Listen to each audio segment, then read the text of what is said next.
जय गुरुजी संगत जी। Divine love for Guruji channel को सब्सक्राइब कीजिए एंड बेल आइकन को प्रेस कीजिए ताकि आपको लेटेस्ट सत्संग की वीडियोस के अपडेट्स आपको मिल सके। एंड प्लीज वीडियोस को भी लाइक कीजिए। जय गुरुजी।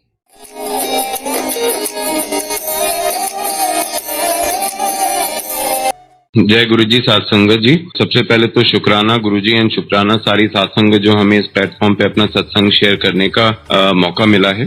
आज का सत्संग मेरे गुरदीप अंकल और देविका आंटी दोनों का मिला के ही है, बिकॉज हम ये दोनों एक ही मैटर था और जिसमें हम दोनों अलग अलग तरीके से कैसे इन्वॉल्व थे और गुरुजी ने कैसे हमारे साथ क्या क्या हमारे साथ एक्सपीरियंसेस हुए हैं तो उन बारे में है। मैं इससे पहले थोड़ा सा बैकग्राउंड दे दूंगा कि हम कैसे जुड़े थे, कब जुड़े थे। 2015 में आंटी जी ने शुरुआत करी थी जब वो गुरुजी के कनेक्शन में आई थी, और वो कैसे आई थी कि उनको यूट्रस कैंसर उनको डिटेक्ट हुआ था एंड उसी प्रॉब्लम के चलते हमने बहुत सारे हॉस्पिटल्स में पहला जैसे ही रिपोर्ट आई और कैंसर निकला, सबसे पहले यही होता है कि हम पहले इस डॉक्टर के पास जाएं। पहले डॉक्टर ने बोला यूट्रस निकाल दीजिए, it's too early, because she was I think 32 33 थी उस टाइम शायद। तो उस डॉक्टर का सबसे पहला ये था कि जी यूट्रस निकाल दीजिए। वो एक शॉक आया, फिर दूसरे फिर तीसरे बॉम्बे गए, टाटा मेमोरियल, तो सब जगह से मिले जुले रिव्यूज आ रहे थे। जो देविका आंटी जी की जो भाभी जी हैं वो गुरुजी से कनेक्टेड थी और उन्होंने बोला ठीक है, जो आप अपना मेडिकल कर रहे हो वो तो करते ही रहो, बट एक बार गुरुजी के आश्रम जाइए और वहाँ पे अपना लंगर खाइए और प्रसाद खाइए और चीजें अपने आप हो सकता है ठीक हो जाए। कोई ऐसा बोलता है तो डेफिनेटली आपका विश्वास और ये सब इतना जल्दी किसी के ऊपर नहीं आता है, बट फिर भी आप उस माहौल में होते हैं कि आप सब कुछ करना चाहते हैं जो आपको लोग बोल रहे हैं, चाहे वो रिलीजियस हो चाहे मेडिकल हो। हम लोग बहुत भाग दौड़ रहे थे तो हमने सोचा चलो गुरुजी के आश्रम भी जाते हैं। आई थिंक आंटी और मैं और देविका जी की मॉम हम सारे वहाँ गए, वहाँ पे लंगर खाया, आंटी जी ने लंगर खाया और उस time I don't know aunty ji का कनेक्शन शायद पहले दिन ही इतना स्ट्रांग हो गया था कि उनको वो फ्रेगनेंस आ गई, गुलाब की एकदम फ्रेगनेंस आ गई एंड शी कुड फील, उनको फील हो गया था शायद कि ये कनेक्शन है। पहली बार ही उन्होंने लंगर छकाया और उसके आई थिंक दूसरे तीसरे बाद हम लोग किसी तरीके से अप्रोचेस लगा के मेडिकल एम्स पहुंचे थे और काफी बड़े डॉक्टर के पास पहुंचे और उन्होंने बोला कि बिफोर मैं आपका कुछ भी मेडिकेशन या कुछ भी शुरू करूं इससे पहले हम आपका एक बार टेस्ट करना चाहेंगे। उन्होंने उसी दिन टेस्ट किया, अगले दिन रिपोर्ट आती है जी, वो बोलते हैं जी आई डोंट नो कैंसर है कहाँ। हमें तो समझ नहीं आया कि आप इतना टाइम से 2 महीने से 3 महीने से कैंसर कर रही हैं, बट आपकी रिपोर्ट क्लीन है, हमें क्लियर ही नहीं है। उन्होंने दूसरी बार रिपोर्ट कराई, दूसरी बार भी कुछ नहीं निकला। तो आई थिंक ये जय गुरुजी शुक्राना ही मैं बोलूंगा कि सिर्फ एक लंगर छकने से अगर किसी की जिंदगी में ये हो सकता है तो जय शुक्राना। बट यहाँ पे एक मेन चीज आती है कि आई थिंक देविका आंटी बहुत पहला जैसे उनका कनेक्शन था बहुत अच्छे से पहला हो गया था, बट मैं अपने शायद मझधार में था, मेरे दिमाग में वो चीज इस टाइम पे बैठ नहीं रही थी। मैं अभी भी उसको यही सोचता रहता था, यार होगा कुछ, होगा नहीं होगा। मेरा वो एक तरीके से जो एक विश्वास होता है कि सिर्फ ऐसा करने से अगर ये सब ठीक हो जाता तो आई थिंक कोई बीमारी नहीं होता, सब लंगर छकते और सबकी बीमारियां। तो मैं अपने दिमागों में मेरे बहुत सारी चीज चलती थी। मैं सिख फैमिली, पंजाबी फैमिली से बिलोंग करता हूँ, सिखिज्म में बहुत बिलीव है, गुरुद्वारे मेरा आना जाना लगा रहता है। एक वो विश्वास से सडनली एक गुरुजी की तरफ आना वो मेरे को अभी सेट नहीं हो रहा था। और जबकि छोटे एक्सपीरियंसेस और वो सब हमारी शायद जिंदगी में होते रहते थे और स्पेशली आंटी देविका आंटी के साथ तो बहुत ही होते रहते थे, बट मेरा एक सोच वही बनी हुई थी, यार ये एक रेगुलर पार्ट है जिंदगी का, प्रॉब्लम्स आती हैं तो अपने आप ही सॉल्व होती हैं। इसको या तो आप गुरुजी को शय दे दो या तो ऑलमाइटी को शय दे दो या तो अपने किसी को भी। बट मैं उस कनेक्शन लेवल तक शायद कभी भी पहुंच ही नहीं पा रहा था। ऑल्दो सेवा मैं बहुत करता था, बड़े मंदिर जाता था, हमारे घर पे भी सत्संग होते थे, 200-300 लोगों तक का हमारे घर में सत्संग हुआ है, मैंने बढ़ चढ़ के सेवा करी है। बट एक वो सेवा बस उस माहौल से होती थी कि हाँ जी सेवा करनी है, सत्संग है, मुझे अपना पार्ट अदा करना है। बट जो एक कनेक्शन होता है, जैसे देविका आंटी वो उनके स्वरूप के सामने बैठ के आधा घंटा उनसे कभी डिस्कस बातें करती रहती थी, तो मुझे नहीं समझ आता था कि ये क्या कर रही है। बट आज स्पेशली मेरे को 8 साल लग गए हैं, 2015 से 2022 में मैं आज इस उसमें पहुंच पाया हूं कि मैं आज अपना सत्संग शेयर कर पा रहा हूं, बिकॉज मेरे साथ जो एक कनेक्शन हुआ और मेरे सामने ऐसा लगा कि मैंने गुरुजी को स्वरूप को अपने सामने देखा। तो ये वाला सत्संग जो है वो बेसिकली आधे पौने घंटे का बेस उसमें चलेगा। सो मैं बेसिकली फ्रॉम अ प्रोफेशन एक बिजनेस कंसल्टेंट हूँ. बायर्स और सेलर्स और टेक्सटाइल इंडस्ट्री से जनरली बिलोंग करता हूँ, फैशन इंडस्ट्री से. सो बायर्स को सेलर से मिलाना, सेलर्स को बायर्स से मिलाना, ये मेरा एक रेगुलर काम है. एंड काफी सारी डील्स मेरी जनरली इसी तरीके से मैच्योर करती रहती हैं. सो ये एक एपिसोड और ये सत्संग इसी रिलेटेड है जो अराउंड 1-1.5 साल पुराने जाता है, जब मैं एक कंपनी के साथ इन्वॉल्व हुआ था एज अ बिजनेस कंसल्टेंट. और वो बिजनेस डील कहीं ना कहीं मैच्योर नहीं हुई. पैसा बायर ने सेलर पे लगा दिया, बहुत लगा दिया, ऑर्डर डिलीवर नहीं हो पाया, अमाउंट भी काफी बड़ा था और सेलर ने उसको पैसे वापस नहीं दिए. तो ये एक सारा माहौल था. सेलर पैसे वापस देने को तैयार नहीं था, बायर मेरे को रिस्पॉन्सिबल कर रहा था कि तुमने मिलवाया है, अब मैं क्या करूं, ये सारी था. तो वो स्टेज एफआईआर तक पहुंच गई. एफआईआर में 4-5 लोगों के नाम आ गए, जिसमें डेफिनेटली बायर ने मेरा भी नाम डाल दिया बिकॉज मैंने उन दोनों को मिलाया था. जबकि डील करना दोनों का आपस में 1-to-1 ही होता है. मैं सिर्फ एक तरीके से एज अ ट्रेडर का काम करता हूँ, मिलाने का काम मेरा होता है, अदरवाइज फाइनेंशियल डीलिंग. बट फिर भी किसी का अगर इतना पैसा फंसा हुआ है तो उन्होंने एक एफआईआर करा दी जिसमें मेरा भी नाम आ गया. सो बाकी सारी पार्टीज जो थी वो बॉम्बे की थी, मैं गुड़गांव में रहता हूँ और केस नोएडा का था. तो सबसे पहला जो पुलिस का जो नजर आई थी वो मेरे पे ही आई थी. मेरे को 1-2 बार बुलाया गया, मैं अपना स्टेटमेंट दे आया. बट वो स्टेटमेंट से भी शायद उनको तसल्ली नहीं मिली या जो भी नहीं मिला, सेटलमेंट की बातें चलती रही. बट वो कहीं किसी निष्कर्ष तक नहीं पहुंच पा रहा था. एंड अल्टीमेटली एक दिन ऐसा आया कि I was basically arrested by Noida police from my Gurgaon residence. So ये 29 जून से ये बेसिकली सत्संग जो ये पूरा शुरू होता है एपिसोड, ये पिछले 29 जून से शुरू होता है, 28 जून से सॉरी, जब पुलिस मेरे को मेरे घर से उठा के लेके गई और I was basically sent to Noida jail. So अब ये सत्संग फॉलो करेगा कि जब मैं अंदर था अराउंड 26 दिन और मेरे साथ जेल के अंदर क्या हुआ और कैसे गुरुजी ने मेरा साथ दिया, और आंटी जो 26 दिन उनके साथ क्या गुजरी है, कोर्ट केसेस, पुलिस, ये वो, कैसे संगत उनके साथ जुड़ी, कैसे गुरुजी पल पल पे उनके साथ उनको मार्गदर्शन दिखा रहे थे. तो ये अब सारा सत्संग इसी उसमें चलेगा. So I am handing over to Devika aunty. वो अपना एक्सपीरियंस पहले शेयर करेंगे कि उनके साथ बाहर क्या रहा 26-27 दिन, और उसके बाद फिर मैं अपना सत्संग शेयर करूंगा कि अंदर मेरे साथ क्या हुआ था. Over to Devika aunty. जय गुरु जी संगत जी. गुरु जी का शुक्राना, हमें इतना बड़ा प्लेटफॉर्म मिला सत्संग शेयर करने के लिए. इस सत्संग के पीछे भी एक और सत्संग है. गुरु जी के बड़े बंद में हमने इससे पहले भी सत्संग बहुत शेयर करे वाला दूसरे प्लेटफॉर्म्स में. बट 4-5 दिन पहले मैंने कुणाल अंकल को मैसेज अपनी रिकॉर्डिंग भेजी इसके पीछे दैट मुझे सत्संग शेयर करना है. एंड बोलते हैं दैट बड़े मंदिर में सत्संग शेयर करना इज वेरी डिफिकल्ट. थोड़ा स्लॉट्स बहुत भरे होते हैं, आपको टाइम इतनी जल्दी नहीं आता है. पर गुरुजी की मर्जी होती है, जब उनको सत्संग शेयर करवाना है वो उसी टाइम करवाते हैं. आप चाहे कितना भी रिफ्यूज कर लो. मुझे अंकल का मैसेज आता है आप इमीडिएटली उसी दिन ज्वाइन करें, आपका सत्संग हम शेयर करवा रहे हैं. 4 दिन पहले की बात है. और मैं थोड़ी सी घबरा जाती हूँ. मैंने कहा नहीं अंकल, इतनी जल्दी तो हम नहीं कर पाएंगे, प्लीज थोड़ा टाइम दे दो, क्योंकि इतनी आधे घंटे में तो उतना हो नहीं पाएगा, थोड़ा प्लीज टाइम दे दो. तो अंकल बोलते हैं आप ट्राई कर लो, प्लीज देख लो. मैं मना कर देती हूँ. अब गुरुजी की मर्जी है, गुरुजी जैसे करवाते हैं वो उनकी लीला है. आप गुरुजी को रिफ्यूज कर दोगे, पर गुरुजी जब चाहेंगे वो तभी वैसा ही होएगा. गुरुजी चाहते थे कि हम इस बड़े प्लेटफॉर्म में अपना सत्संग शेयर करें. उसी दिन मैं अंकल को नेक्स्ट मैसेज करती हूँ, अंकल आप मुझे प्लीज बता देना जब हमारे पास हमारा टाइम आएगा, हमें प्लीज बता देना 4-5 दिन पहले. उसी टाइम अंकल मुझे मैसेज करते हैं आंटी सैटरडे. मैंने कहा ठीक है अंकल, गुरुजी की मर्जी. मैंने उनको उसी टाइम मैं उनको थोड़ा टाइम बोलती थी कि अंकल सैटरडे कंफर्म. मैं गुरुजी के पास जाती, मैंने गुरुजी प्लीज माफ कर दो, आई एम रियली सॉरी, मैंने आपको उस दिन मना किया. बट गुरुजी चाहते थे, हम गुरुजी के मर्जी के आगे कुछ भी नहीं कर सकते. वो जब चाहते हैं वो सत्संग करवाएंगे.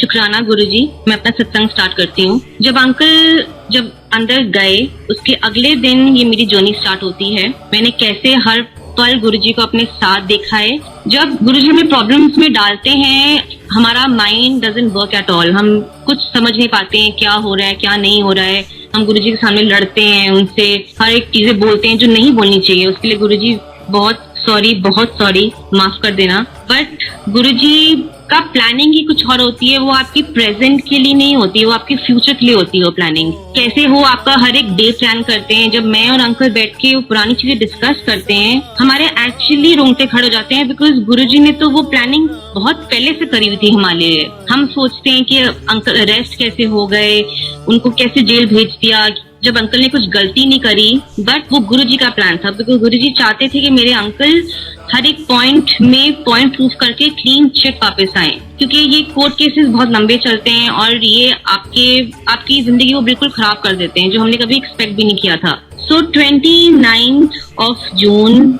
मैं अपनी जर्नी स्टार्ट करती हूँ। मैं ओला कैब बुक करती हूँ जाने के अंकल से मिलने के लिए, एंड उसी टाइम मेरे पास एक कैब ड्राइवर आता है। सो एक्चुअली जेल काफी दूर है, सो 2 hours की ड्राइव थी, एंड आई गो और वहाँ पर बहुत लोनली एरिया है। सो मैं अंकल से पूछती हूँ, मैंने कहा अंकल आप मेरी प्लीज वेट करेंगे। सो अंकल बोलते हैं ठीक है, आप डोंट वरी, आप जाइए, अब मैं आपके यहाँ पर वेट करूंगा। सो ये भी बहुत अच्छी बात है, बिकॉज जनरली बहुत कैब ड्राइवर्स इतना वेट नहीं करते हैं, आप ही करते हैं, बट ये मैं मानती हूँ ये गुरुजी की लीला है, गुरुजी की ब्लेसिंग्स हैं, जो उन्हें मुझे फर्स्ट डे ही किसी को उन्हें किसी भी भेज से गुरुजी भेज देते हैं हेल्प करने के लिए। सुबह वापस आती हूँ और वो संगत जी वो कैब ड्राइवर फ्रॉम 29 जून से मेरे एंड मोमेंट तक 1 month तक मेरे साथ रहता है। मैंने उनको रिक्वेस्ट करी, आप प्लीज मेरे साथ, मैं आपको अलग से फोन कर सकती हूँ बुकिंग करने के लिए।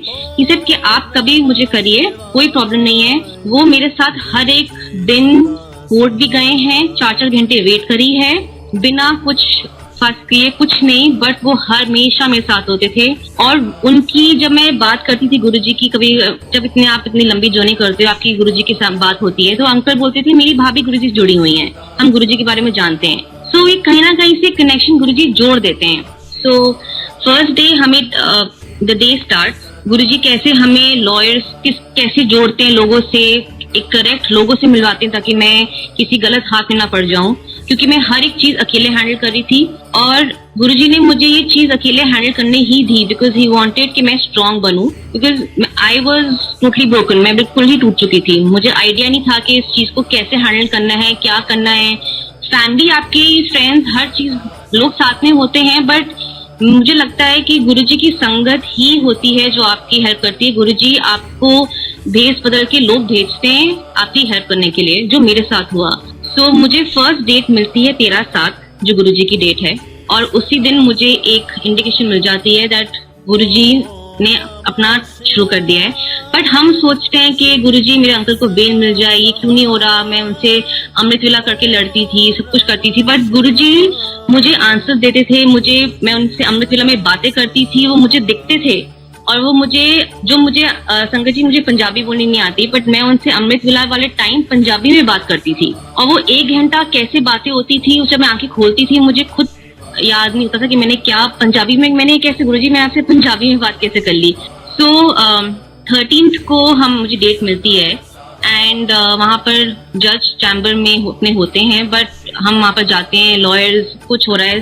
सो मुझे लगता है 13/7 की डेट है, गुरुजी तो मेरा सब कुछ आज ही ठीक कर देंगे, ट्रस्ट गुरुजी के ऊपर। बट गुरुजी की प्लानिंग कुछ और थी, उनका कुछ और ही था, वो हमारी फ्यूचर देखते हैं। सो 13th को वहाँ पर जज चैम्बर में आता है, एंड वो बोलते हैं मैं आज केसेस नहीं करूंगा, क्योंकि उनका कुछ और काम था, वो किसी और जज पे ट्रांसफर कर देते हैं। जो मेरे लॉयर बोलते हैं कि हम इस जज पे नहीं करेंगे, थोड़ा सा ठीक नहीं है, जो भी है, पर हम आज इस डेट को नेक्स्ट डेट लेंगे। तो मैं सोचती हूँ संगत जी, ऐसे उस टाइम मैं बहुत रोती हूँ। मैंने कहा गुरुजी ये कैसे कर सकते हो आप तो मेरे साथ कोर्ट में खड़े हो, बिकॉज मैंने आपको कहा है मेरे साथ आप जज की सीट में बैठकर बैठो, आप कैसे कर सकते हो ये। मैं फिर लड़ती हूँ गुरुजी से, बट गुरुजी की प्लानिंग। एंड नेक्स्ट डे हमें डेट मिलती है, मैं 20/7, वो भी ऐसे मिलती है, वो भी गुरुजी की शुक्राना मेहरबानी है, क्योंकि 20th वहां पर नोएडा में डेट्स मिलना बहुत बहुत मुश्किल होती है, बहुत लंबी लंबी डेट्स होती हैं, बट गुरुजी ने हमें ऐसी ऐसी डेट्स दी हैं जो हम सोच भी नहीं सकते थे। गुरुजी ने चाहा कि वो उन्होंने हमें हर एक पॉइंट में ये चीज दिखाई है दैट अंकल की हेयरिंग अभी नहीं होएगी, वो जब चाहेंगे तभी होएगी। 20th की हमें डेट मिलती है। मैं इससे पहले मैं आपको थोड़ा सा और ब्रीफ करूंगी कि गुरुजी ने मुझे कैसे हर एक पॉइंट में हेल्प की। मेरे पास 2 दिन 3 दिन कैब ड्राइवर थोड़ा बिजी होते हैं, सो मैंने अपनी मैं ड्राइव कर सकती हूँ संगत जी, बट मैं इतना लंबा ड्राइव नहीं कर सकती, आई गेट थोड़ा सा नर्वस। सो मैंने 1-2 दिन के लिए एक ड्राइवर हायर किया। मैं अपनी गाड़ी लेके गई 2 दिन के लिए, कंटिन्यूस मैं कोर्ट जा रही थी, अंकल से मिलने जा रही थी। सो बीच में गाड़ी थोड़ी सी गर्म होनी शुरू हो गई। हमने तभी भी गाड़ी चला ली, मैंने कहा ठीक है चल रही है गाड़ी, डजंट मैटर, चल रही है। मैं दूसरे दिन जाती हूँ, फिर गाड़ी चल रही है, बट वो गाड़ी प्रॉब्लम में थी जो मुझे बाद में पता लगती है। मैं नोएडा टोल से वापस आ रही होती हूँ तो गाड़ी में पेट्रोल खत्म हो जाता है, क्योंकि जब आप थोड़ी सी मेंटल ट्रॉमा में होते हो आपको समझ में नहीं हो रहा था क्या हो रहा है और आप ध्यान भी नहीं देते। सो ड्राइवर बोलता है पेट्रोल खत्म हो गया, और वो जो DND फ्लाईओवर है वो इतना बिजी फ्लाईओवर है, वहां पर आपके लिए कोई नहीं वेट करता। एंड सडनली इन 2 मिनट्स वहां पर एक ऑटो रुकता है मेरे सामने एंड वो आके पूछता है मैडम क्या हो गया। ऐसे भैया मेरा गाड़ी का पेट्रोल खत्म हो गया है, एंड बोलते आपको यहाँ पर कोई पेट्रोल पंप नहीं मिलेगा, आप प्लीज गाड़ी का स्टीयरिंग ड्राइवर को बोलो बैठिए, मैं अपने पैर से धक्का लगाऊंगा। संगत जी मैं बिल्कुल हैरान होती हूँ कि एक ऑटो ड्राइवर जिसमें कम से कम 5-6 लोग बैठे हैं, उनके साथ में कोई अंकल बैठे हैं, वो पैर से धक्का लगा के मुझे पेट्रोल पंप तक कैसे पहुंचाएंगे। बट वो ऑटो वाले ने पैर से मेरी गाड़ी को धक्का लगाया, मुझे पेट्रोल पंप तक पहुंचाया 5 किलोमीटर। ये कोई नहीं, ये गुरुजी थे, और कोई नहीं कर सकता, ये गुरुजी कर सकते हैं। मेरे एक्चुअली उस टाइम पे रोंगटे खड़े हो गए थे। मैं कहा गुरुजी आप साक्षात मेरे साथ में मेरी इतनी हेल्प कर रहे हैं। मैं उस ऑटो वाले के पास उतरी, मैंने कहा भैया थैंक यू सो मच, आपने मेरी इतनी हेल्प करी, आप प्लीज ये थोड़े पैसे रखिए। वो उन्हें मना कर दिया, लाइक नहीं हमें मुझे पैसे की जरूरत नहीं है, आपकी हेल्प होगी बस ये है। मैंने कहा नहीं, मैंने उनके हाथ में पैसे रखे, पर मुझे अंदर से था कि ये गुरुजी ही हैं जो कर सकते हैं। इतनी लंबी एक 5 किलोमीटर की जर्नी, वहां से नोएडा टोल से पेट्रोल पंप तक पहुंचना, एक फ्लाईओवर आता है वो थोड़ा सा हाई है, वहां पर इतने ट्रैफिक और ट्रक्स होते हैं, कैसे हमारी गाड़ी बीच में से हिल जाती थी, पर वो कहाँ से एकदम से आते थे। वो लग रहा कि साक्षात गुरुजी ऑटो में, मतलब मैं तो कहती गुरुजी वाह आप तो बिल्कुल मेरे लिए एक चमत्कार बन के आए हो। एंड ये स्मॉल सत्संग है। उसके बाद मैं जाती हूँ, मैं फिर बहुत रोती हूँ, मैं कहा गुरुजी अब इतनी लंबी डेट्स मिल रही हैं कैसे होएगा। एंड गुरुजी कहीं ना कहीं से मुझे आंसर देते थे, बहुत आंसर्स मुझे मिलते थे, एवरी डे मुझे आंसर्स मिलते थे। गुरुजी के आपके जो भी गुरुजी के वचन आते हैं बिल्कुल वही होते थे। जब मैं जैसे रोती थी वो फोन खोलती थी, मुझे गुरुजी के आंसर्स मिलते थे। गुरुजी ने मुझे इतना स्ट्रांग बनाया है इन 1.5-2 मंथ्स में, दैट आई थिंक मैं कभी इतना सोच नहीं सकती थी कि मैं ये चीज अकेले लड़ सकती हूँ, बट ही वांटेड कि मैं ये चीज अकेले ही लड़ूं। एंड उसके बाद मैं अपनी कार को मैकेनिक के पास देती हूँ एंड मैं बोलती हूँ मेरी गाड़ी ये चल नहीं रही है, आप प्लीज देखिए। संगत जी मुझे एक्चुअली वो कार मैकेनिक बोलता है कि मैडम आपने ये गाड़ी चलाई कैसे 2 दिन, ये पॉसिबल नहीं है, ये गाड़ी चली कैसे है। मैंने कहा मैं तो कम से कम 200-250 किलोमीटर चला के लाई हूँ। इसलिए कि हो ही नहीं सकता, आप झूठ बोल रहे हैं। मैंने कहा नहीं मैंने किया है। सो हंसने लग गया, मुझे अंदर से हंसी आ गई। मैंने कहा ठीक है नहीं हो सकता, पर मुझे पता था, मैंने कहा मेरी गुरुजी ने किया है और कोई नहीं कर सकते, गुरुजी कर सकते हैं ये। उनको पता था कि 2 दिन कैब ड्राइवर नहीं है तो जाना ही जाना है। तो मेरी गाड़ी को कैसे गुरुजी ने, कैसे हर एक चीज में वो मेरे साथ ही, लगता है गुरुजी बैठे होते थे कि कुछ नहीं होएगा, घबराना।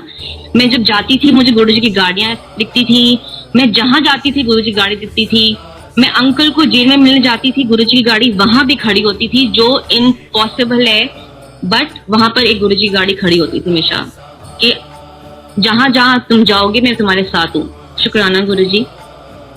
उसके बाद मुझे 20 तारीख की डेट मिलती है एंड उससे 4-5 दिन पहले कुछ कोर्ट में स्ट्राइक चल रही थी एंड बट लॉयर बोलता है 20th की डेट है तो हो जाएगी, कुछ नहीं होगा। मैं कोर्ट जाती हूँ 20th को एंड वहां पर 11 बजे लॉयर को फोन आता है कि दोबारा स्ट्राइक हो गई है, आज डेट भी कैंसिल। आप सोचिए कि मैं उस टाइम रो क्या करूं, गुरुजी से लड़ूं। मैं कहा गुरुजी आप सब कुछ क्यों कर रहे हैं।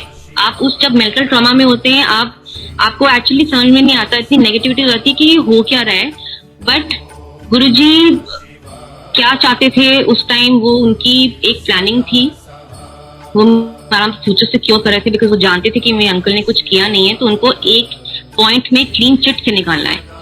एंड उसी टाइम पे अंकल कैसे मुझे गुरुजी ने कुछ लोगों से जोड़ा अंकल की केसीडी इन्वेस्टिगेशन शुरू हुई एंड दोबारा हमें 23rd की डेट मिलती है एंड मेरा लॉयर बोलता है दैट मैं भगवान पे विश्वास नहीं करते हैं, हम नहीं करते हैं, बट आपको देख के लगता है कि आपके साथ बहुत बड़ी पावर है जो कहीं ना कहीं आपको बहुत ब्लेस कर रही है, बिकॉज 2 दिन की डेट मैंने कभी आज तक देखी नहीं है।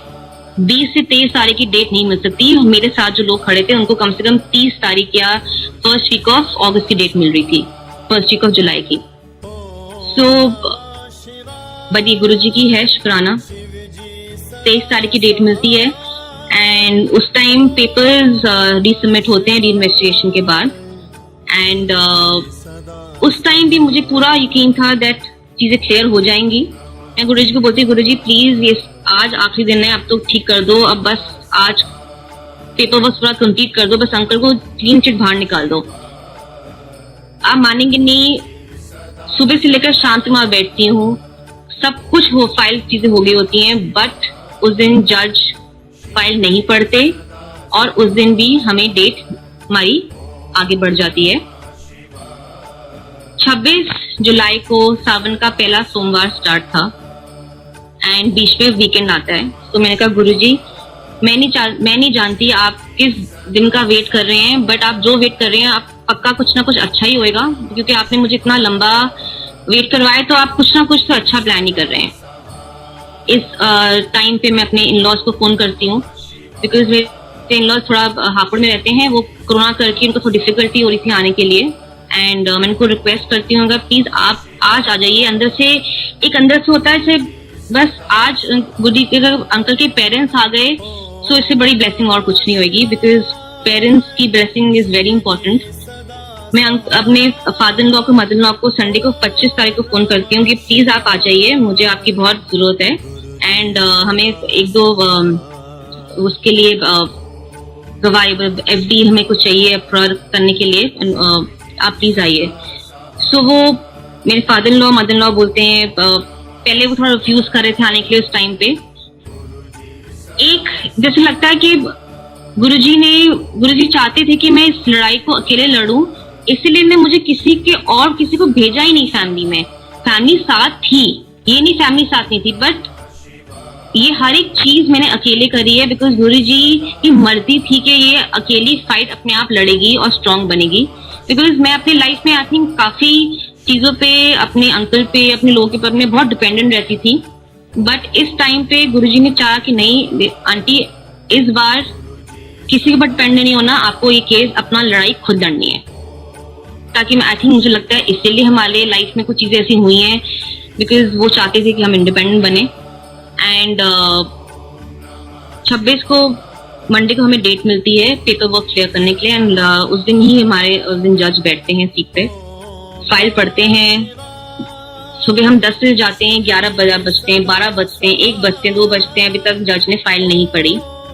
मेरे अंकल भी वेट कर रहे होते हैं कि आज की डेट है, आज क्या हुआ। तो अंकल का फोन आता है, मैंने कहा अभी तो अंकल कुछ नहीं हुआ, अभी जज बैठे नहीं है।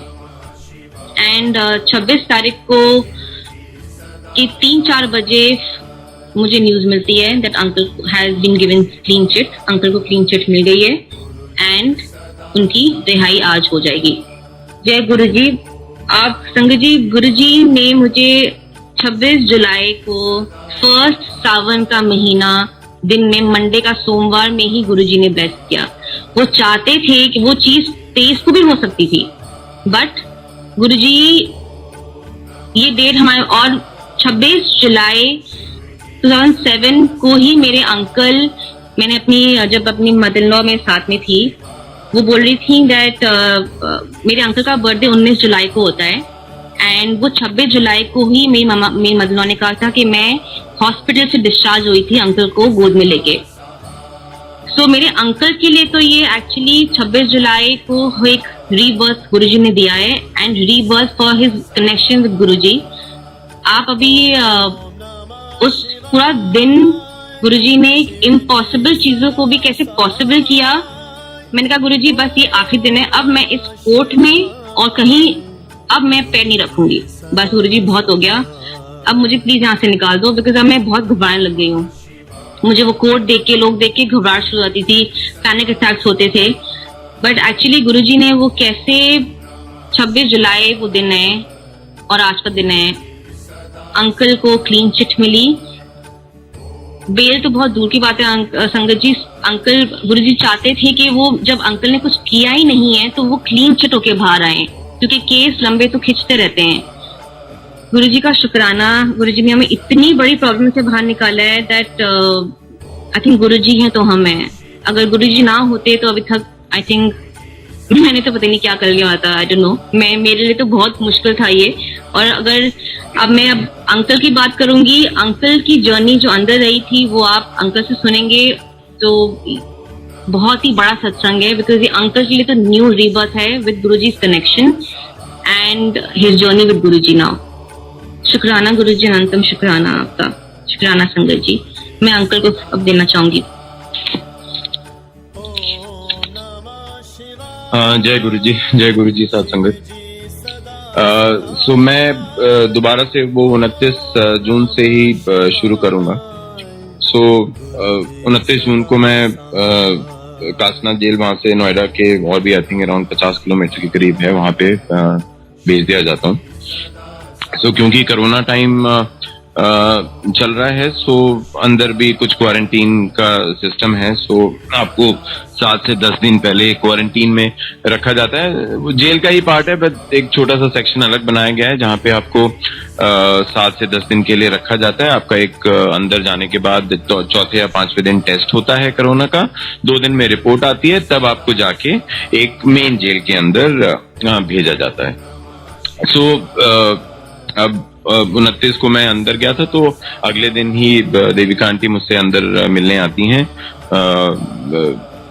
क्योंकि फिजिकल कोरोना है तो फिजिकल मुलाकात नहीं हो रही थी, सिर्फ फोन पे 3 मिनट की बात वो लोग कराते थे। सो आपको जो अपडेट लेना है एक दूसरे से 3 मिनट में ही सिर्फ आपको अपडेट लेना है। उन्होंने भी अपना अपडेट देना और मैंने भी अपना अपडेट देना है। तो वो 3 मिनट में तो कुछ भी एक्चुअल में आदमी बात ही नहीं कर पाता, और बात करने वालों की लंबी लाइन, 400-500 लोग लाइनों में खड़े होते थे बात करने के लिए। तो वो भी एक समझ आता था कि सबको अगर 15-15, 10-10 मिनट मिलने लगे तो फिर तो बात ही नहीं हो पाएंगी। तो हम लोग एक दूसरे को 3 मिनट में जो भी अपने बारे में और जो केस के बारे में जो समझना होता था मैं समझ लेता था।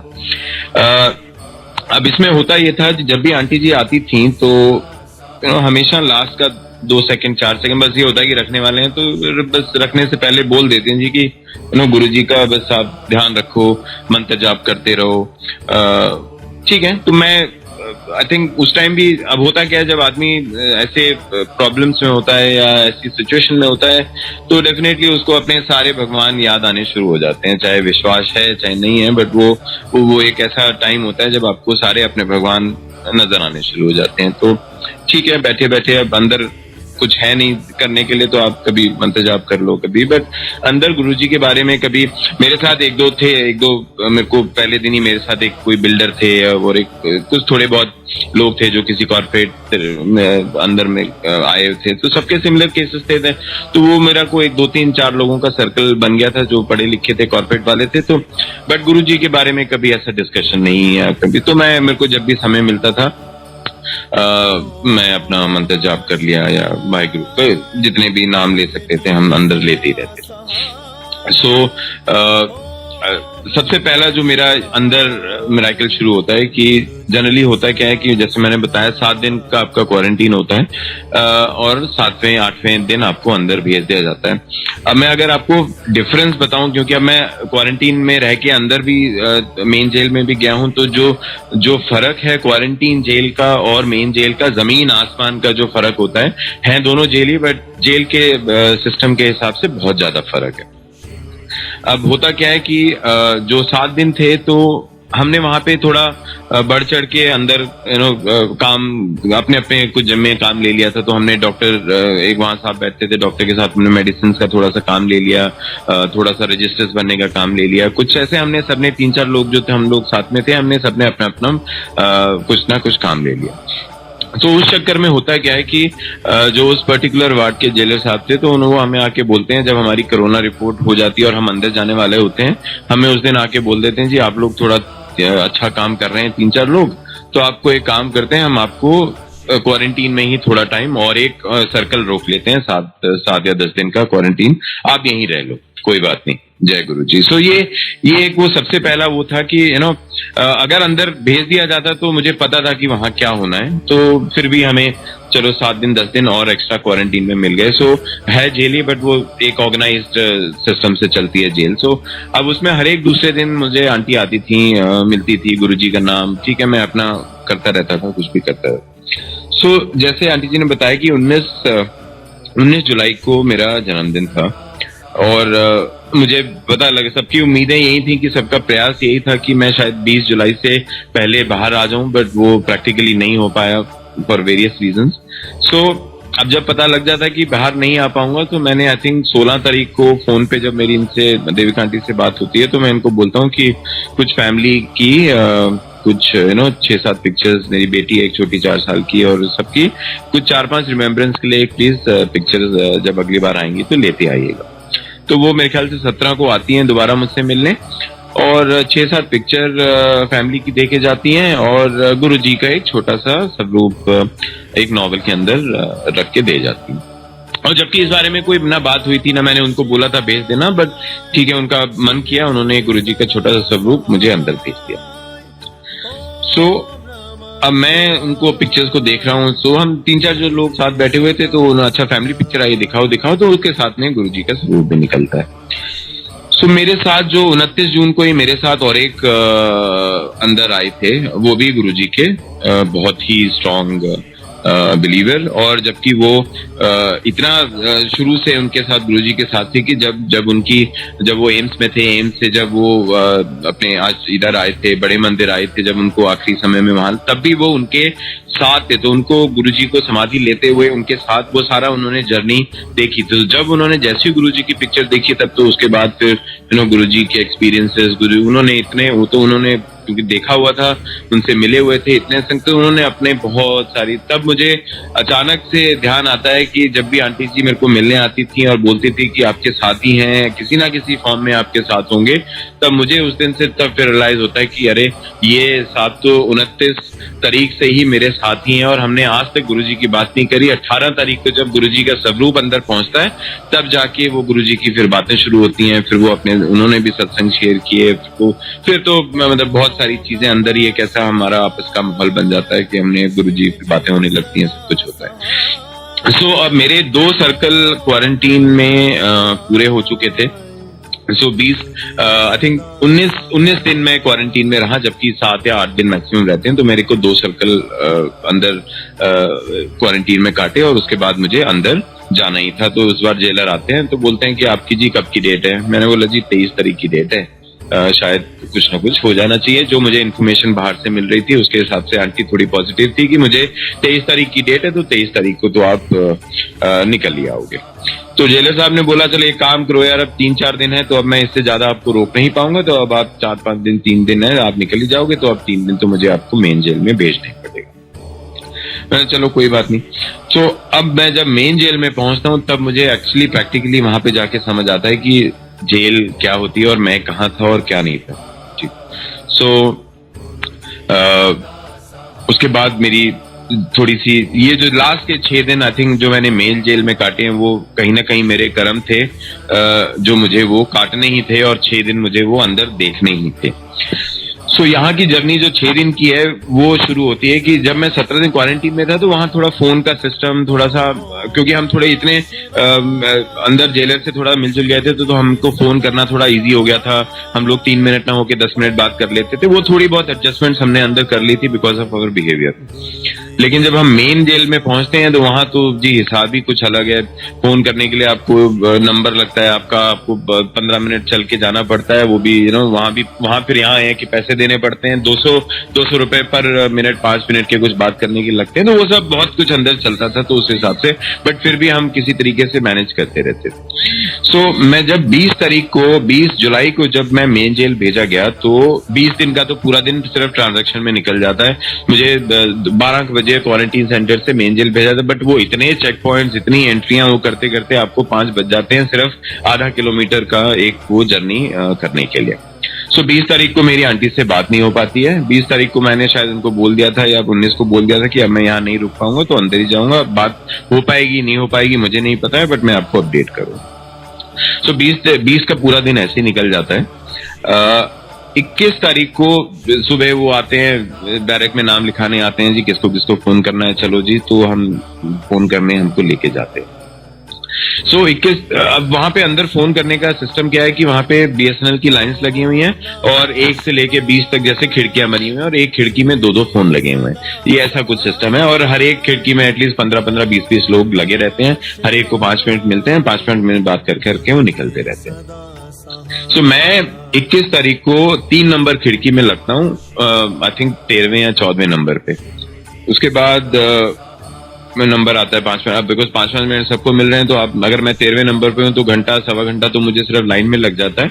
और जैसे ही मेरा नंबर आने वाला होता है उस पर्टिकुलर खिड़की की लाइन खराब हो जाती है।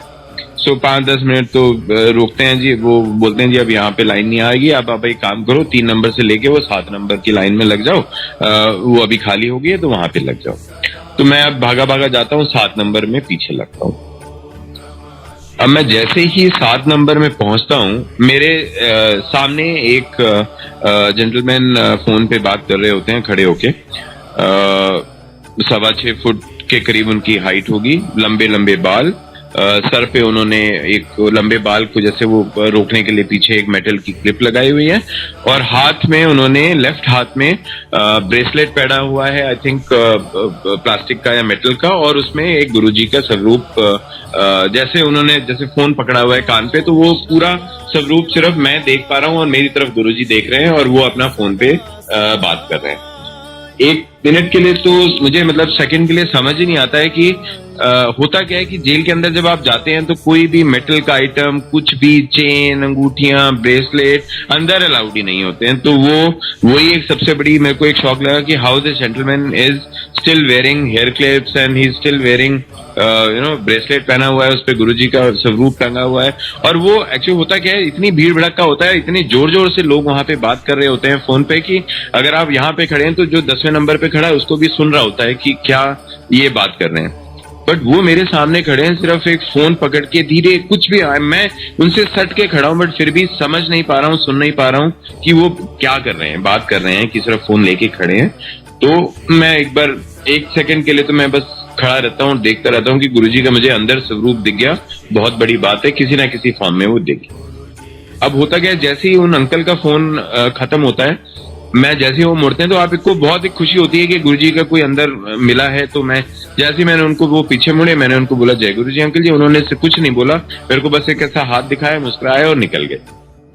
अब वो आए कहीं मेरी बैरक की तरफ से ही थे, तो मेरे को लगा मैं अपना फोन अपना खत्म करता हूँ और जाके अंदर इनसे मिलता हूँ या कुछ करता हूँ। फिर अब मैं 5-10 मिनट मेरी आंटी से अपडेट लिया है कि उन्होंने भी किसको बोला कि 23 तारीख की डेट है, आपका सब कुछ हो जाना चाहिए, don't worry, everything will be fine, will be out.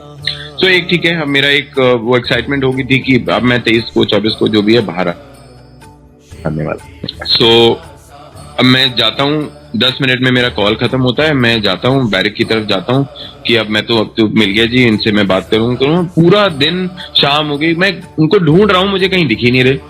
अब मैं वहां पे किसी से पूछते भी नहीं बनता, ऐसे मैंने वो एक लंबे से हैं जी, हमने तो नहीं देखे जी, हमने तो नहीं देखे, हमने वो एक अमेजिंग सा एक थॉट था कि मेरे को वो सिर्फ 5 मिनट के लिए सुबह दिखे और मेरी बैरक से आए और मेरी बैरक में मैं उनको कहीं पे भी, कितने 200 बंदे होते होंगे और जो आमने सामने बैरक में सब होते होंगे, कहीं नहीं दिखे मुझे। मैंने चलो कोई नहीं, इधर उधर हो गए होंगे, किसी दूसरी बैरक में चले गए होंगे, कोई बात नहीं। अगले दिन फिर वही सिस्टम चलता है कि सुबह आवाज लगती थी, किसने फोन करना है, पैसे जमा कराओ, फिर फोन कर लो। फिर मैं वही गया, मेरे दिमाग से वो थॉट निकल गया था पहले दिन ही कि मैंने सोचा चलो एक इंसिडेंट हो गया, कोई बात। मैं जाता हूँ, अगले दिन बाय डिफॉल्ट वो 3 नंबर पे खड़े हुए हैं और मैं उनके पीछे ऑटोमेटिकली लग जाता हूँ। सेम ही पोज उनका, सेम ही गुरुजी का स्वरूप, सेम उन्होंने फोन हाथ में पकड़ा हुआ है, गुरुजी का स्वरूप मुझे देख रहा है। और सो उस टाइम अब मुझे लग गया कि ये ना गुरुजी का स्वरूप ही है जो मेरे सामने मेरा मार्गदर्शन बना हुआ है। और उस टाइम फिर मेरे को समझ ही नहीं आ रहा था कि वो एक एक्सपीरियंस उस टाइम जो होता है आपके अंदर ना, कि गुरुजी आपके साथ ही हैं और साक्षात आप उनको देख पा रहे हैं और वो आपके सामने आपकी हेल्प कर रहे हैं, जो भी कर रहे हैं आपको मार्गदर्शन दे रहे हैं। सो वो उस टाइम जो थॉट था दूसरे दिन, वो आई थिंक अब मेरे अंदर वो इतना इस टाइम समा चुका है कि उससे अब शायद जिंदगी भर निकलना ही मुश्किल हो जाएगा। कि एक दिन, 2 दिन, 3 दिन, मैं 26 तारीख को बाहर आया हूँ और 21 तारीख से लेके 22, 23, 24, 25 वो हर एक दिन मेरे सामने फोन वाली सिर्फ लाइन पे ही होते थे। सेम पोज होता था, गुरुजी का स्वरूप मेरी तरफ देख रहा होता था ब्रेसलेट से। मैं उनको सिर्फ जय गुरुजी बोल पाता था, बिकॉज होता क्या है, अगर आपने 1 सेकंड भी फोन का मिस कर दिया तो आपको लाइन से बाहर कर देते। तो मैं उस टाइम उनसे बात ही नहीं कर पाता था। डेली जय गुरुजी बोलता था, वो हाथ दिखाते थे, मुस्कुराते थे, अंदर चले जाते थे। पूरा दिन मैं उनको ढूंढता रहता था, किसी से पूछता था, कोई उनको ना देखता था ना मिलता था। सो वो गुरुजी ही थे, जय गुरुजी। वो एक्चुअल में गुरुजी ही थे जो सिर्फ वहां थे अंदर, शायद मेरे लिए थे या मेरे को एक दिखाने के लिए थे और जो भी था। बट वो आज मैं इसी उस पे पहुंच पाया हूँ कि वो गुरुजी थे। मैं डेली सबको देखता था जो मेरे साथ आते थे, बट वो मुझे 6 दिन कहीं नहीं दिखे बैरक में। मैं बहुत कोशिश करी पता लगाने की कहीं दिख जाए कौन है, कि ना किसी को पता था वो कौन। मैं किसी से बोलता था, बोलते जी ब्रेसलेट यहाँ पे कुछ अलाउड ही नहीं है, कैसी बातें कर रहे हो। उसके बाद तो फिर मैंने लोगों से पूछना ही छोड़ दिया कि मैं अब बार बार पूछूंगा तो वो भी एक वो ठीक नहीं लगेगा। तो वो चीज शायद मैं फोन पे आंटी को शायद 1 बार या 2 बार इतनी तसल्ली से नहीं बता पाया, बट जब मैंने उनको 22 से 23 तारीख को बताया था तो वो भी अंदर, मतलब इतना मैं खुल के नहीं बता पा रहा था कि मेरे अंदर क्या चल रहा है और मैं क्या एक्सपीरियंस कर रहा हूँ अंदर। बट वो जो एक साक्षात जो उन्होंने मुझे दर्शन दिए हैं 6 दिन, डेली मेरे को 5 मिनट के दर्शन वो लोग देते थे साथ में, और उसके बाद वो अपना गायब हो जाते थे और अगले दिन सुबह 11:30 बजे 12 बजे फिर मुझे मेरे सामने दर्शन दे देते थे। सो ये मेरे आई थिंक जिंदगी का एक मोड़ ऐसा है कि विश्वास था नहीं था, वो मैं कंफ्यूज था पहले कि कैसे मैं मान लूं, कैसे इतने मिराकल्स हो जाते हैं, लोगों के कैंसर खत्म हो जाते हैं। सत्संग सुनता था, कनेक्ट नहीं कर पाता था। बट वो अब सच है कि जब तक आपका खुद का एक एक्सपीरियंस इतना क्लोजली नहीं हो पाता है, तब तक आपको शायद विश्वास नहीं हो पाता और वो कनेक्शन नहीं बन पाता। बट मेरा कनेक्शन तो अब इतना स्ट्रांग बना कि उसके बाद फिर मैंने धीरे, जब से बाहर आया हूँ उसके बाद फिर मैंने धीरे धीरे अपने बैकएंड पे जाके कुछ छोटे छोटे एक्सपीरियंसेस को जब देखना शुरू किया, तब मुझे लगा कि यार ये चीजें ना नेचुरली और automatically, I am not that lucky person कि भैया तू हर एक सिचुएशन से अपने आप ही दूसरे दिन बाहर निकलता। बट कहीं ना कहीं वहां पे मेरे को ध्यान आना शुरू हो गया कि कैसे गुरुजी की संगत साथ में थी, कहीं कुछ था, कहीं स्वरूप था, कहीं से मैसेज ऐसा आ जाता था कि तू ये कर, तू वो ना कर। फिर भी मैं वहां तक नहीं पहुंच पा रहा था, इग्नोर करे जा रहा था। बट आई थिंक गुरुजी का मैं यहाँ शुक्राना करूंगा कि उन्होंने मेरा साथ नहीं छोड़ा और एक एंड तक मुझे अपना एक साक्षात स्वरूप ही दिखा के मेरे को उस अपने इतने क्लोज कनेक्शन तक लेके आए कि बेटा तेरा तू कंफ्यूज था जरूर, लेकिन अब तेरा कोई कंफ्यूजन रहा नहीं जिंदगी में कि अब तो तू दर्शन ही कर ले। सो तब से जब मैं से आया हूँ तब से आई थिंक मैं आरती पहले भी करता था, अब भी करता हूँ, बट अब उस सोच में फर्क है, वो कनेक्शन में फर्क है। सिर्फ एक आरती में खड़े हो जाना, साथ में भजन कर लेना, और एक्चुअल में वो 10 मिनट या 5 मिनट का जो मेडिटेशन करके आप आरती और कनेक्शन में कर रहे हो। अब मुझे समझ आता है कि जब आंटी जी आधा घंटा बैठ के बातें करती हैं, या मैं कई और सत्संग सुनता हूँ जहाँ पे पहले मैं रिलेट नहीं कर पाता था कि ऐसा कैसे यार, अब मेरे को लगता है यार मैं ही बेवकूफ था लोगों के साथ। जब मेरे साथ एक्सपीरियंस हो सकता है तो सबके साथ ऐसा एक्सपीरियंस हो सकता है। सो ये मेरा एक जिंदगी का सबसे बड़ा सत्संग है। गुरुजी हमेशा आई थिंक मेरे साथ ही रहे हैं, बट रियलाइजेशन शायद बाद में करी है, कनेक्शन शायद बाद में दिया है, बट अब शायद जिंदगी भर या जितने जन्मों में मैं वापस आऊंगा, गुरुजी हमेशा शायद कनेक्शन मेरे साथ ही रहेंगे। अब तो ऐसा लगता है जिंदगी का एक पार्ट बन गए। गुरुजी अब हमेशा ऐसा लगता है जवान से कुछ भी हो रहा होता है वो अपने आप ही नाम निकल आता है, गुरुजी जय गुरुजी जय गुरुजी। पहले एक होता था ठीक है मैं डिसरिगार्ड नहीं कर रहा हूँ कि वाहिगुरु ने, मैं सिख हूं, बट अब वो पता नहीं एक अंदर से एक आ गया है कि पहले वाहिगुरु निकलता था, जय गुरुजी निकलता है, दोनों आई थिंक रब साम है, बट एक शायद भरोसा उस तरफ ज्यादा हो गया है, कनेक्शन ज्यादा हो गया है। सो सो शुक्राना गुरुजी, आई थिंक किसी भी फॉर्म में वो हमारे साथ हैं, सरमथे हैं, and I am so thankful for this platform for us, that हमें ये मौका मिला है कि ये सत्संग शेयर करने का हमें मौका मिला है। अभी और भी बहुत सारे सत्संग है, कभी मौका मिलेगा तो जरूर और छोटे छोटे सत्संग हम लोग दोबारा से शेयर करेंगे। सो मैं इसी के साथ अपना सत्संग यहाँ खत्म करूंगा। देविका आंटी को 5 मिनट के लिए अपना कुछ और बताना है तो I will hand over to Devika aunty. जय गुरु जी, शुक्राना गुरु। जय गुरु जी, शुक्राना गुरु जी। जैसे अंकल ने बताया, उनका कनेक्शन इतना स्ट्रांग हो गया है, एंड मैं हमेशा से चाहती थी दैट गुरुजी आप मेरे अंकल को डायरेक्ट कनेक्शन प्लीज बनाओ उनका, क्योंकि आप किसी को भी फोर्स नहीं कर सकते गुरुजी से जुड़ने के लिए। गुरुजी से अगर एक फैमिली में जुड़ता है तो सारे गुरुजी सारी फैमिली को ब्लेस करते हैं, जो हम 8 साल से देख रहे हैं, चाहे वो मेरी छोटी बेटी हो या मेरी मदर हो या मेरे अंकल, सबको उनने ब्लेस किया। Even my sister in law, जैसे गुरुजी बोलते हैं, मेरे अंकल ने बोला दैट सरदारों में बहुत स्ट्रिक्ट भाई गुरुजी को फॉलो करते हैं, हर चीज उनके लिए सिर्फ गुरबानी भाई गुरुजी गुरुद्वारा होता है। मेरी सिस्टर इन लॉ भी कैसे धीरे धीरे करके गुरुजी पे उनका विश्वास शुरू हुआ। अब वो मुझे गुरुजी की मैसेजेस भेजती हैं, गुरुजी के बारे में बात करती हैं। जब मैं उनसे गुरुजी के बारे में बात करती हूँ उनको समझ में आता है, मेरी मदर इन लॉ को गुरुजी के बारे में समझ में आता है। सो आई थिंक गुरुजी एक कनेक्शन ऐसा बना देते हैं जहाँ पर आपकी पूरी फैमिली कनेक्ट होती है, एंड उनके अपने डिफरेंट एक्सपीरियंसेस होते हैं। अब मुझे पहले मैं हमेशा घबराती थी अंकल से बात करने के लिए, दैट हम कैसे करें, क्या करें, प्लानिंग हम पहले करते थे। अंकल मुझे हमेशा हेल्प करते थे, बताते थे ठीक है सत्संग अभी कर लेते हैं, ये कर लेते हैं, बट एक तरीके से वो होता है कि वो प्रॉपर 100% नहीं आता है। बट अब हम बैठ के गुरुजी के बारे में बात करते हैं, हर एक चीज करते हैं, अपने आप अंकल की तरह चीजें अपने आप आती हैं। ये गुरुजी का ही शुक्राना है और इनकी इतनी बड़ी ब्लेसिंग है। मैं बस थैंक यू बोलना चाहती हूँ, शुक्राना गुरुजी, आपने हमें इतना बड़ा प्लेटफॉर्म दिया। एंड सॉरी मैंने आपको फर्स्ट टाइम नो बोल दिया, बट गुरुजी की मर्जी होती है, वो कभी भी सत्संग जब भी चाहे वो अपने आप करवाते हैं, क्योंकि इस प्लेटफॉर्म में सत्संग शेयर करना इतना आसान नहीं है, आपको डेट्स नहीं मिलती हैं, बट गुरुजी ने कैसे करवाया वो उनकी मर्जी थी। शुक्राना गुरुजी, शुक्राना। जय गुरुजी। इसी के साथ हमारा सत्संग यहाँ पर एंड होता है।